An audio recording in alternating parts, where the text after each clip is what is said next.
पूजा एक सीधी सादी और समझदार लड़की थी।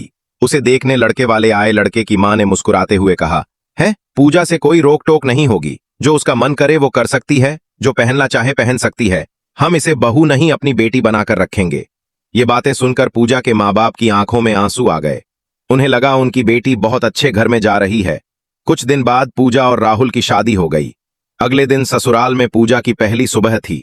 वो जैसे मायके में रहती थी वैसे ही लोअर और टी शर्ट पहनकर कमरे से बाहर आ गई। सासू माँ ने देखते ही कहा, पूजा ये क्या पहन रखा है, यहाँ ये सब नहीं चलेगा, बहू हो तो बहू की तरह रहो। पूजा सन्न रह गई।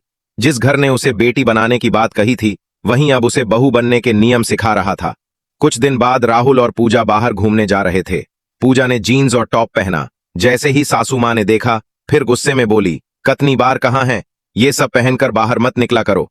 पूजा ने हिम्मत करके कहा, माँ जी, सीमा ने भी तो जीन्स पहनी है, आपने उन्हें कुछ नहीं कहा। सास ने तड़ाक से जवाब दिया, वो मेरी बेटी है और तू बहू है, बेटी और बहू में फर्क होता है। पूजा की आंखों में आंसू आ गए। उसने धीरे से कहा, माँ जी, जब आप मुझे देखने आई थीं तब आपने कहा था है बहू नहीं बेटी चाहिए, तो अब ये फर्क क्यों? तभी पास खड़े राहुल ने कहा, पूजा माँ से जुबान मत लड़ाओ। उस एक पल में पूजा को सब समझ आ गया।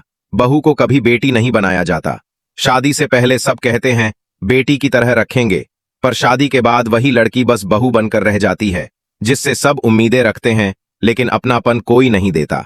आप लोगों को क्या लगता है, क्या ये बात सही है? जरूर बताएं।